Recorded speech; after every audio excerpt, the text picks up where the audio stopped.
Hey, welcome back to the show. We have been talking with Terry DuPont. Terry is the founder and chief success officer of DuPont Wealth Management.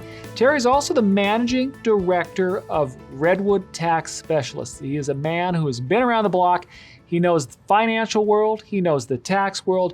We're so excited to have him here because we're talking about his book, Holistic Retirement. Now, folks, if you've never heard of this book, if you've never seen it, you need to get a copy because there are things in this book regarding retirement that really almost turn just about everything you've heard about retirement planning on its ear.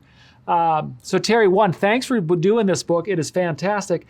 Our last segment where we left off, we were talking about the total tax burden analysis.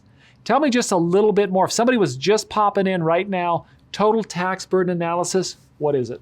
Yeah, simply put, Dennis, it's an analysis that takes a in-depth look at your retirement accounts and calculates and projects the potential tax burden that you'll have to pay off those retirement accounts, IRAs, 401ks, et cetera, over the course of your lifetime.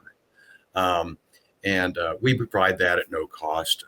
It just, we feel it's too important for anybody not to have. And it looks at the progression and increase of taxes over your lifetime. If you talk to most experts in the government and economists that know what they're talking about, many of them think that taxes have to double in this country to pay our bills. Again, that's the thing I love is that we're having a conversation about retirement and taxation that on this show, we don't delve that far into it. And your experience of working with business owners, helping reduce taxes there, you're partnering up with CPA firms to help them provide better tax planning advice to their clients is fascinating. So tell us a little bit about, I've got my note here from the book. You talk about the uncertainty with taxation. What risks do you see and what do you mean by that? With our national debt growing more than we can even fathom, and tax rates being at the lowest they've been in decades, if not forever, in this country, it's important to have that long game approach and get your arms around what could happen and probably what will happen going down the road in your future retirement as it relates to taxes. It could be likely changes to your tax bracket, changes to your deductions, and even possibly new taxes that you've never heard of or none of us have even thought about before. In the book, you mention a risk to long-term savers. And it is one that I will be honest with you, I've been doing this show a long time, and it's one that I've never really heard of or really heard talked about, and that is point-in-time risk. Can you walk through the three main risks to long-term savers and then talk about point in time? Number one is longevity risk. And if you ask any person nearing retirement or in retirement what their major concern is, 90% of the time, it's going to be the fear of running out of money or living too long. So we want to make sure that your money outlasts you. Okay. Number two is a concept called sequence of returns. Okay. We never know how the market's going to function or do on any given month or year. Okay.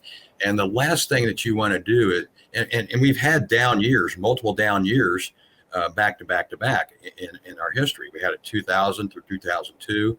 There was 50% drawdown from the end of 2007 into the beginning of 2009. There was another 50% drawdown. And what I'm getting to is what we call the red zone of retirement. You cannot have major losses within that 5-year period before retirement or 5 years after you start retirement, because if you do, you'll probably never recover from it. Okay. So I guess what I'm getting at is not about what your average return is over time, but what are the sequences of the returns? When are the down years? When are the up years? When are the really bad years? You don't want those really bad years when you're first starting out in retirement, because the likelihood of recovering is slim. The third one is point of time risk, and it kind of goes in hand with the others, especially the sequence of turn risk. And that's the ability to retire when you want. So if you're all ready to retire, and this happened to many people in 2000 through 2002, and again in 2008, they're getting ready to retire, and then the market drops 50%. Okay, Their 401k plans became 201k plans, right? And they couldn't retire when they wanted to. Okay. Just to give you an idea, and I ask people about this all the time and I call this time dilation. And time dilation means most people will think that whatever is going on right now, whether it's good or bad, will continue in the future. Okay. And so a question I like to ask them is, what do you think the stock market has returned over the last 20, 21 years? And they'll say usually 6, 8, 10%, mostly 8 or 10. A few people are more realistic and they'll say 4 or 5 because they're the ones that are closer. If you take a look back over 21 years of the S&P 500 and you take out and you don't count dividends because you need to take into consideration fees. So if you alleviate the dividends and to compensate for the fees in your portfolio, the actual return is 4.5% compound average growth rate. Wow. And most people say you're crazy. Well, only if the truth is wrong would I agree, because I can prove it all day long. Okay. But most people will go into retirement using a 6, 8, or 10% average rate of return, and they're just fooling themselves. So don't be too optimistic with future returns, especially in this day and age. Okay? Secondly, we went through about a 30-year period of what we call a bond bull market, where interest rates have been going down, or we're going down for almost 30 years. And when interest rates go down, bond values go up. So that's why we call it a bull market for bonds, because the values were going up.